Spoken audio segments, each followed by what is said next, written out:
Today we have to talk about the best headliner for the 7th anniversary. Legends Limited God Goku. What a phenomenal 7th anniversary headliner. This guy is an amazing part 1 unit, and I'm sure you guys are all using him right now if you haven't. Jokes aside, this unit here has had a magnificent comeback. So much so, he is one of the most valued units right now in PvP, and there's a lot of reasons that contribute to that, but the biggest one being that he got a platinum equipment at the beginning of this year 2025. But we're gonna go through everything about him and how he was able to make such a magnificent comeback to the point people are saying he's now so toxic. Question for the guys in the comment section: did you invest in God Goku in the 6th anniversary, or did you get him only recently? Let me know down below, but me personally, I don't even have him. Let's get into this. So let's talk small about the 6th anniversary. The 6th anniversary where he revealed he was a part 2 unit. But let's talk about part 1. In part 1 we had fusing Super Vegito and fusing Gogeta Blue, but I'm mainly going to talk about Vegito because he came with a mechanic, the Rising Rush Wind mechanic, where he cannot lose. Even if he does lose, he will emit supreme impact damage, and that's a lot of damage, while he also nullifies endurance once he activates the Rising Rush, meaning that he'll be able to go through anybody with endurance. Now we move into part 2, we get Ultimate Gohan and God Goku. Now these units are literally on the opposite spectrum of each other, Ultimate Gohan being on the amazing side and God Goku being absolutely horrid. Ultimate Gohan has literally everything while God Goku had basically nothing, and people called for God Goku, of course, and I mention this all the time. He was so bad that it became a trend on Twitter where people were writing hashtag buff God Goku. Ultimate Gohan had everything to survive the meta. His element choice was actually the better one. Even though you could argue fusing Gogeta Blue could take him out, that didn't matter because of everything else. So he had endurance, he was able to cancel buffs, he could cover change blue cards, he healed all the time, and Majin Buu Saga being built up at that time just made it impossible for him to fall off during that anniversary. Now you can imagine, because of Ultimate Gohan's element, it made it only worse for God Goku because he wasn't able to cancel buffs, he didn't heal pretty much, and he was defensively weak while his output wasn't great. You could say his ultimate and blue card still did good damage in his prime, and I wouldn't even call that his prime because he sucked on release, but whatever. It just wasn't enough. It just wasn't. Ultimate Gohan literally ran over him. He was straight roadkill. And if Ultimate Gohan wasn't enough to make God Goku a victim already, the Dragon Ball Legends devs had the excellent idea to drop Ultra Super Saiyan 4 Gogeta, a purple unit, the best unit in the game, literally ravaging PvP. The ultimates nuking everybody, explosive greens that lock in, combos for days, and the counter, you can't break through him. And having these two purples, specifically Ultimate Gohan and G4 in the meta at the same time, while having God Goku be their green, the only green unit in that anniversary, if you don't want to count the after party, but I'll get to that in a second because even that was a wash. It's tough. So regarding the after party, there was Omega Shenron who's green, right? But at least they gave him indestructible. God Goku, he has endurance, right? But if anybody has endurance nullification, so going back to fusing Super Vegito, it's a free kill every single time. But at least with Omega Shenron, he's gonna break that because indestructible cannot be broken through, so Omega Shenron is safe. And that's real good for Omega Shenron, but it just shows how bad the developers did when it came to designing God Goku. It was clearly a very poor job. I want to also add that they didn't do a good job of building up God Ki. Sure, God Goku is movies, but I wouldn't say movies was the best team then either. And God Ki wasn't great either. There was only fusing Gogeta Blue pretty much, I guess Shin, corrupted Zamasu. And this,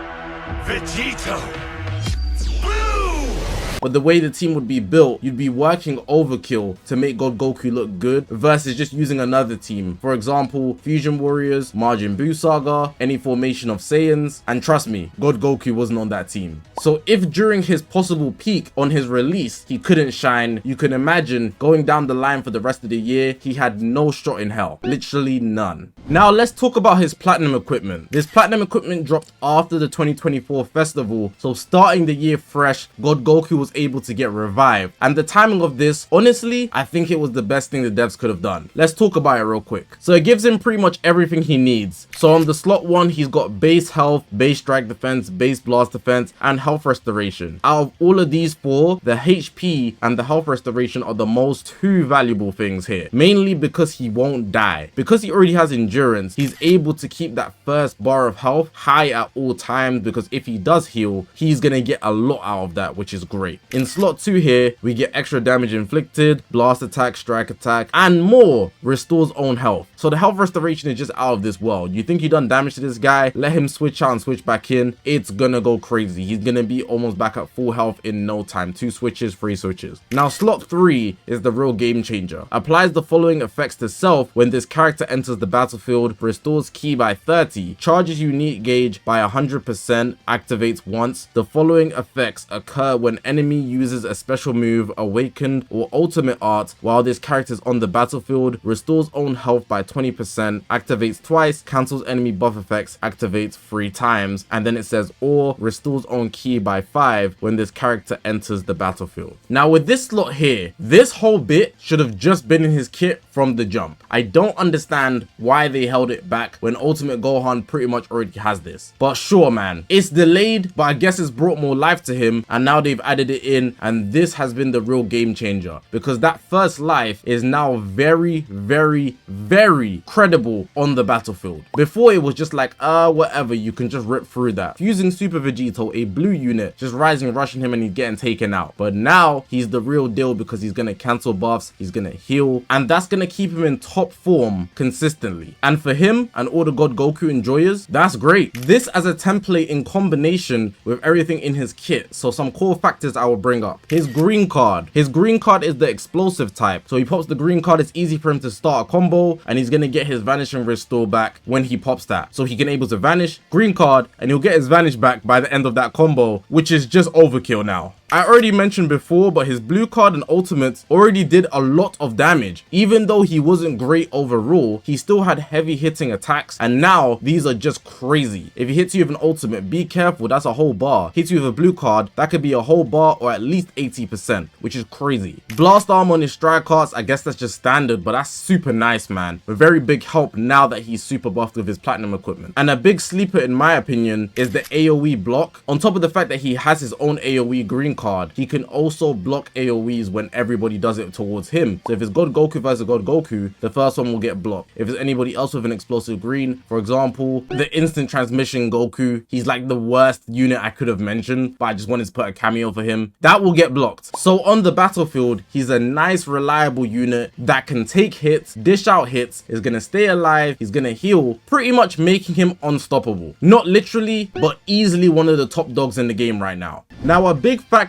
for God Goku's come up isn't just his platinum equipment. His platinum equipment is amazing, but that isn't enough in my opinion. Not to say that he's not good enough. No though. This unit is insane. But it's also what comes with the meta that has made him an outstanding unit. Right now, we're in the 7th anniversary and everyone's looking at these universe rep buffs. Right? Universe rep. But that also depends on what units they selected to headline the anniversary. And we all knew there was only pretty much 2 options if they were going to go a whole universe rep way. It was 100% going to be MUI Goku, and the other option, in my eyes anyways, SSBE is the only version of Vegeta that would have shown up in this anniversary. Jiren I guess was a possibility, but we got SSBE Vegeta anyways. So that's 2 God Ki headliners. Everybody's seeing it as universe rep first, but God Ki is a very valuable factor for this anniversary. I also want to point out that they are all Saiyans as well, so that also ties in extremely well if you wanted to use them on the battlefield. Now I know God Goku is a melee type, so he's gonna pair much better with MUI Goku than SSBE Vegeta, but that's completely fine. And as PvP is showing right now, because God Ki has made a come up, people are using him. But it's not just that, they put some other things in place for God Ki to exist in PvP up to this point. For example, they Zenkai'd Legends Limited Gogeta Blue, the one everybody was waiting for. They done that earlier this year as well after the festival, which is nice. So people have a back-end option to use in the hypothetical they don't have any other yellows. We can also tie in some of the future units as God Ki as well. For example, Vegito Blue, Goku Black Rose, and Fusion Zamasu. Those 3 units can be paired with God Goku, which also work very well depending on what your plan is. For example, Fusion Zamasu can break combos, and green works very well with red because green protects red from blues. You could also argue Goku Black Rose because yellow works very well with green because yellow protects green from purples. Let me also point out that Rev UI is getting a Zenkai, and because of that, God Ki also gets more juice. So behind the scenes, God Ki has also been getting built up. It hasn't got many pieces, but the pieces that have been dropped are very efficient, which makes the team form very well, but also the tags intersect with other things. For example, Saiyans like I mentioned earlier, and God Goku with his template being his kit. The platinum equipment really changed his life, and the teams in addition made it so that this guy could shine so easily in PvP. The last thing I want to talk about is the devs making elements very valuable. With this whole PvP update, they've planned to make tags more distinguishable, and they want to make PvP back how it used to be, where there's a lot more individuality and not every unit needs the same things. From the start of 2025, the Dragon Ball Legends developers obviously have a plan, and up to this point now, there has been 2 units that have blatantly stuck out and they've both been blue. Super Saiyan 4 Goku from Daima, and now that the anniversary has started, we have MUI Goku. Now these 2 units are insane, and the only other greens we've had to pretty much get in the way is the Goku Mini, who got a Zenkai, one of the fastest Zenkais ever, and Super Saiyan 3 Vegeta from Daima. But very evidently, these 2 units are not better than God Goku, making God Goku the highest value green to counter these units. That has given him stock as a byproduct. You could also argue that the greens not being strong enough to counter the existing blues, or at least not the strongest options, also makes God Goku more valuable. So it's a two-way street there. Because he's the strongest green, he has more stock, and because there's strong blues, he has even more stock, and that has literally brought him to the moon, tying in everything else that I've explained in this video. If you also want to add, there's the existence of Gohan and Trunks and Gohan, who dropped at the start of this year. They are half blue, half purple, but then going into the succession, they're only blue. And you can also add Go Frieza, who's also half blue, half purple, giving more stock to the need of greens. And I think that pretty much wraps it up for how God Goku was able to gain so much value, almost seemingly overnight, but definitely not from the developer's perspective. That's going to make the end of the video. Me personally, I'm not gonna front, I was never a God Goku investor. If the devs have to buff you, I will respect the buff, but honestly, we know what you were originally. But I've been saying it, I find God Goku the most annoying out of any unit in the meta right now, because he's just gonna blow me up, bro. I'll be standing there, he comes in with a blue card, and that hurts. He does too much damage for a unit that just got a plat. He needs to chill out. He also just doesn't die, and he heals way too much, which is just excessive. But hey man, if there was any unit that needed it the most, I would say it's him. But hopefully you guys did enjoy this video. If you haven't already, make sure to press the subscribe button. We're on this grind to 200,000 subscribers. I appreciate you guys for watching the video, man. My name is Zakashi, guys, and I'll see you guys in the next one, man.